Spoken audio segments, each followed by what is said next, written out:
How's it going out there, guys? Welcome back to the House of Business Podcast 2.0. This is your host, Caleb Thompson. We're coming live from New York City. And this is the place where we give you the knowledge and the tools to execute your dreams and your visions. Now, today we're going to have a good one for you. It's going to be short, it's going to be sweet, but it's going to be, informative, man, when you're trying to grow past that. Now, we're talking about understanding you have dreams, understanding that you need to be disciplined, understanding that you have the business plan, you have the vision. We're past that point. Now we're talking about, now that you're operating in your company, you're generating revenue, but you are the bottleneck to your business. Your business, it's hard for your business to scale for the simple fact that you are still present in your business. You did not leave a 9 to 5 or 40-hour-a-week job to enter into an 80-hour-a-week job for the rest of your life. Now, hey, you will have to put in 80 to 120 hours, but we're talking about when you first start, you will. But now we're talking about delegation. Now, we have a couple more episodes back in when we first started the House of Business Podcast 2.0. We talked about delegation a little bit and how to share those tasks in order to free you up so you can be able to cross other things off your bucket list. Maybe you want to use some of those profits. Use some of those profits that you move from your LLC and move those profits to your holding company, and then paid yourself through your holding company so that you can bypass a large percentage of tax. So that's what we initially talked about when we talked about delegation. You do not want to pay yourself directly from your company to your bank account because it is subject to a higher tax rate. So we don't want to get hit with the self-employment tax. We want to send those profits to the holding company, to the parent company, and then we want to pay ourselves from the parent company. But we want to talk about delegation. So use the use of delegation to declutter. So use delegation to declutter. First, we're going to tell you what delegation is. A lot of people don't know what delegation is. Let me put it like this. If you are a business owner and you do not know how to control everything with owning nothing, this is the same concept. You can control everything without having your name on a piece of paperwork.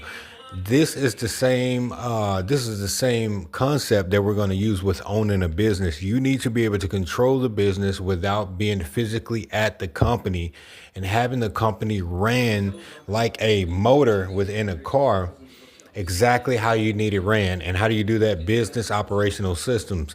Like I always say this, man, where you can get a Big Mac in Texas, you can get that same Big Mac in Wisconsin. You know why? Because there's a business operational system to make sure that same Big Mac comes out the same way. It's the same two sesame seed buns. It's the same two patties, same amount of slivered onions or however it's made. It's because it's a business operational system put in place to make sure that the result, the same quality and the same result, the same envisioned result for that burger comes out the same way because there's a system put in place. But what we want to talk about is delegation. Delegation comes after putting together business operational systems so you don't have to be in the business, and then you start to delegate those tasks. You have to get to a point where you have to allow people to run your company. So delegation is the process of assigning tasks, responsibilities, or authority to others so that the work is completed more efficiently. So it's not going to be completed more efficiently if you're there. If you're sitting there as the manager. You want to be the CEO of the company. You want to be the manager. You want to be you want to micromanage. You cannot pull off all of these roles by yourself. If you want to be able to scale from your first $5,000 to your first $10,000 to $50,000 to your first $100,000, you need to allow other individuals to run your company. What happens when someone finally tells you the truth? Yeah, sorry about that, guys. So just give me 1 second. So I know a lot of individuals say, man, you know what? Oh man, you know what? My company They tell me all the time. They say, "Man, my company is my baby." I'm gonna tell you something. Yeah, your company may be your baby, but your company, your baby goes to stay at grandma's house sometime, doesn't it? Your baby goes to daycare sometime, doesn't it? Your baby, someone else has to feed your baby. Someone else has to give your baby a nap. So the parent does not always have the child all the time, and sometimes you have to relinquish control to be able to do other things you want to do. If you have a child all the time, and I know sometimes women, they go to the restroom, the child is right there. They go to the living room, the living room, the child is right there. But sometimes you need a break. So that's the same thing. So what we want to do is, as a business owner, your first company as being your baby, we want to make sure that the baby has the right individuals taking care of it. You don't want to give your baby to a crackhead. So I'm not saying that. So you don't want to put your business in the hands of someone that's incompetent. And I'm not saying that a crackhead is incompetent of being a good parent, because you can be a great parent and still be hooked on a substance. So I'm not saying that. But what I am saying is this: you can still have the knowledge and experience of being a good parent, But what I'm saying is this: you want to get to a point where you start to delegate tasks in order for you to grow, not only grow in your company, but grow as a person.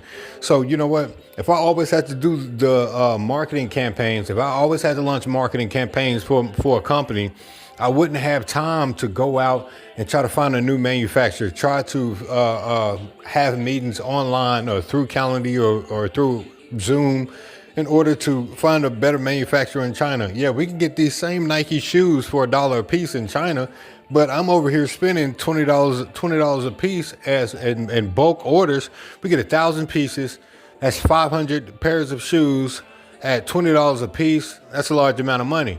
But if I have enough time to release myself from certain responsibilities and certain obligations, then I can go and find a better manufacturer. Now we have Nike shoes for $1 a piece, 1,000 pieces, which is 500 pairs of shoes for $1 a piece. So each piece is $1, but it'll be cheaper. You buy in bulk, it'll be cheaper. 1,000 pieces, $100. A lot cheaper. The same shoes that you would buy in the store for $200, so we can get those same shoes for $1 in China. But that would not be possible if you do not learn how to delegate some tasks so you can break away. So talk point number one, I'm going to give you 3 talk points here. Stop trying to do everything yourself. So one thing that I've learned is doing everything alone doesn't make me more productive. It actually slows me down, and you may also be doing the same thing. So I want to tell you something. When you hold on to every task, you create unnecessary stress. And we talked about the bottleneck. The bottleneck is basically not allowing the company to flow in a way where it can be easily scalable. When you first start a company, you're going to have to be the CFO. You're going to deal with the finances. You're going to be CEO. You're going to be the COO. You're going to be the chief operational officer. When you first start a business by yourself, before you hire anyone, if you start a lawn care business, guess what? You're going to be the guy to go and buy a weed eater and a lawnmower. You're going to find some kind of way to, if you don't have a truck, you're going to find some way to kind of be mobile to where you can go to different places. You're going to do that, and then you're going to be able to, you're going to go to certain yards. You're going to do the marketing. You're going to go to a yard. Okay, I see your yard needs cut. Your yard needs cut. I have a certain price. My name is so-and-so. So you start to build the business from it being a side hustle until the point where you're going to always be a side hustle business unless you get to the point where you structure the business from being a side hustle to it becoming a real LLC and having business operational systems. You're gonna have to book the dates. You're gonna have someone say, "Okay, yeah, I want you to cut my yard, but not right now. Let's give it another week and a half. Let's give it another week and a half to grow. I heard it's supposed to rain in the next 2 days. How about you come back in a week? Here's my contact." They might give you the contact, but you're gonna have to have a business calendar to the point where you have to book that appointment. So yeah, it's gonna start off from you just having some little side hustle, cutting grass, to the point where you need to book those appointments where, and it turns into a real business. So, but you need to be able to delegate some of those tasks so that you can start to expand the company. So every side hustle turns into a legitimate business. unless unless you're doing something else. But talk point number two is delegate based on strengths, not ego. I'm going to tell you something. You can please don't hire family. I'm going to tell you something. You need to delegate the task based on strengths. I don't care if this person wants to handle the money. Oh man, I just started a business. My mom wants to be the one that handles the money. If your mom is not competent enough to be able to handle a capital account or handle a business account, you do not. I don't care if you love her so much. You do. A lot of companies, they fail because people hire or they give positions to people that they're cool with, or they have these people. You hire people and you give tasks and you delegate tasks to people who has that strength. I'm going to tell this guy right here, oh man, this position right here, it's $120,000 a month. It's $120,000 a year. I'm going to give it to you because you're my best friend. No, that guy doesn't deserve that position. You need to find someone who has that particular skill set that can be able to operate in that particular position, that can scale the company and bring the company up to a certain level where you can scale from $500,000 up to $700,000 within 8 months or 16 months. You don't need to give someone a position because it holds a certain level of authority or because it has a certain amount of money you can make every year because you're cool with this person. Because what you're doing is you are stagnating your own company. You don't hire people you're cool with, man. I actually work for a company, and a lot of people who are in positions of authority they were incompetent. As soon as they find someone that was competent or that and that were good workers, if you are a good worker, you don't want to work for that company because what they'll do is they'll feel intimidated. They'll come up with a lie or they'll come up with something and get you kicked out of the company. Now the people who are placed in these positions that have these egos that don't want to grow and don't want to build a company. Man, I told a guy that I work with, when I was working for a specific company, you know why they fired me? I told the guy, I said, and he was my boss. But I told him, man, I want you to understand something. Like, I understand your position. I understand that you're over me, but this is something I want you to understand. I want you to, and this is what made him fire me. He did all kind of things after he fired me. He wanted to ruin my life after I told him this. But I told him this. I said, this company that we work, I said, yes, you're my boss. You're over me because you are like the regional manager. I might be the state manager or the general manager of this area. You know, I had a large budget that I had to budget probably $3.6 million, $2 to 2.2 to $3.6 million in between three different states. I think I ran the state of Iowa, Indiana, and Michigan, I believe. But I ran a couple university D1 colleges in between that area dealing with the food service. But I told this guy, I said, even though that you're over me in this region, I told him, I'm gonna listen to what you say, but I want you to understand something. You did not build this company.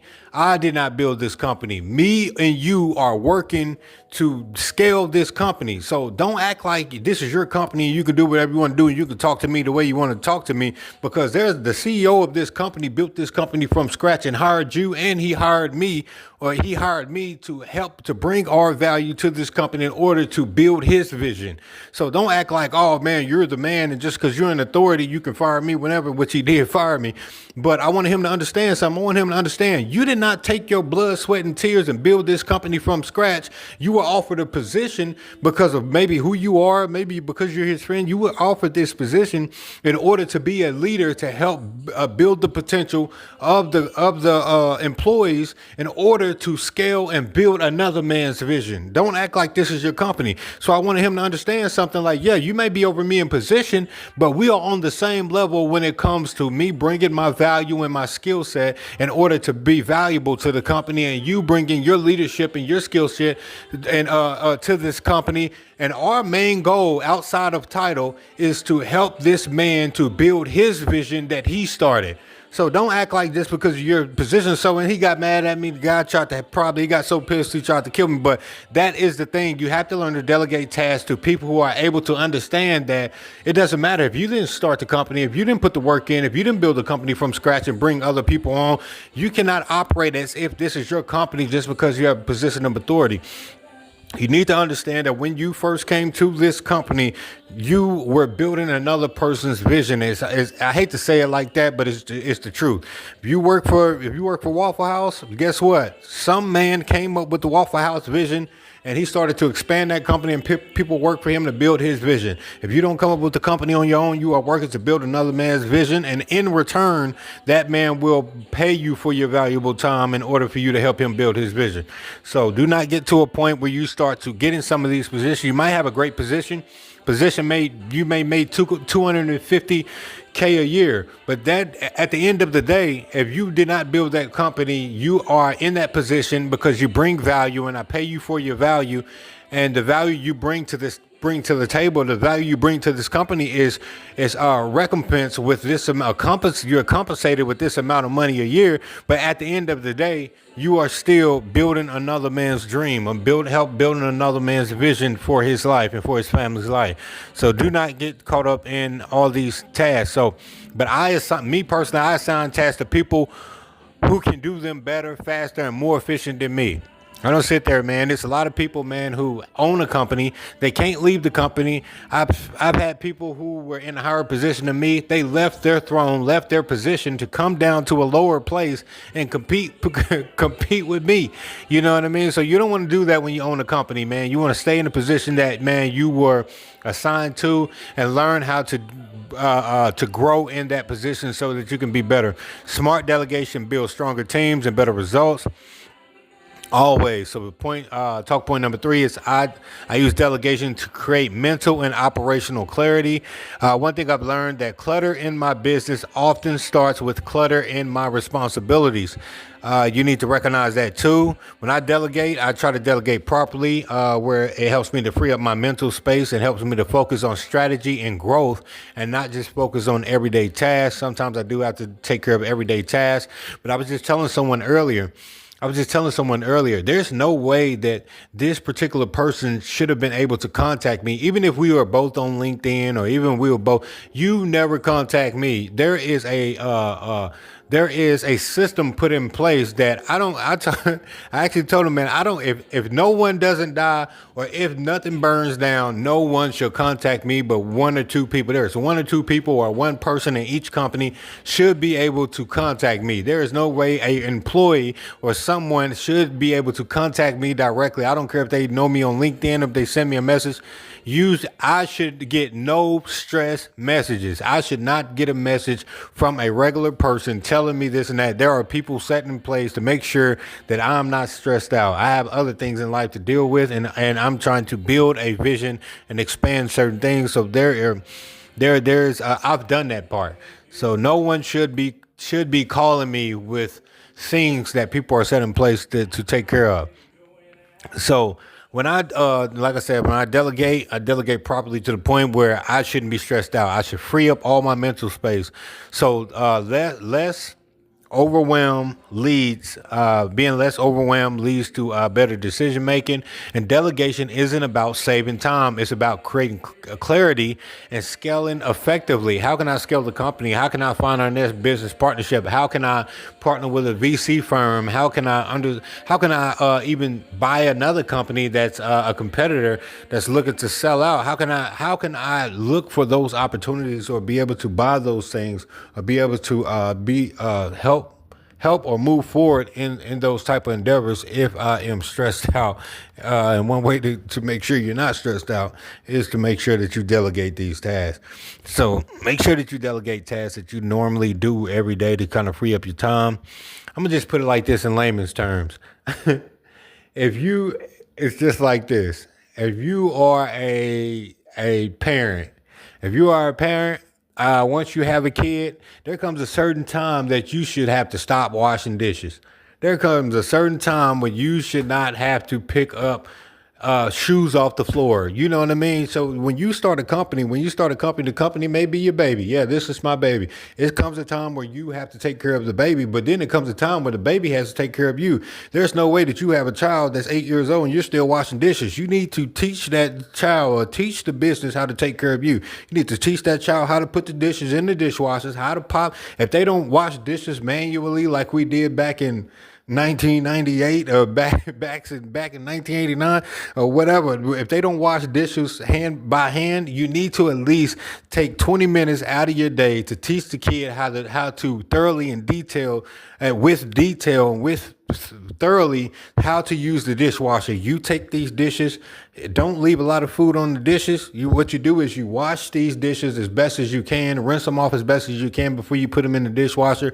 And once you put these dishes, stack them in the dishwasher, you push this button, you put the soap in, you push this button, and then it does its thing. The kid that you raise should at least know how to do that. There comes a point in time as a parent that certain tasks that you usually have done, that you delegate those tasks. You raise the kid, not saying you're raising the kid to work for you, but you raise a kid to a certain point where the kid is knowledgeable enough that where a certain task shouldn't be a burden on you. There's no, you know what I mean? That's the same way with the company. Once you have a company, the company is at a baby stage, and that company, you start to put that love and that care and all those things into that company to the point that you work for that company, or you work to take care of that baby, and to the point that the baby starts to take care of you. And that is the same way as when you have a company. You know what I mean? Some things you shouldn't have to do, and that is what we call delegation. So this is the House of Business Podcast 2.0. This is your host, Caleb Thompson. We're coming live from New York City as we usually do.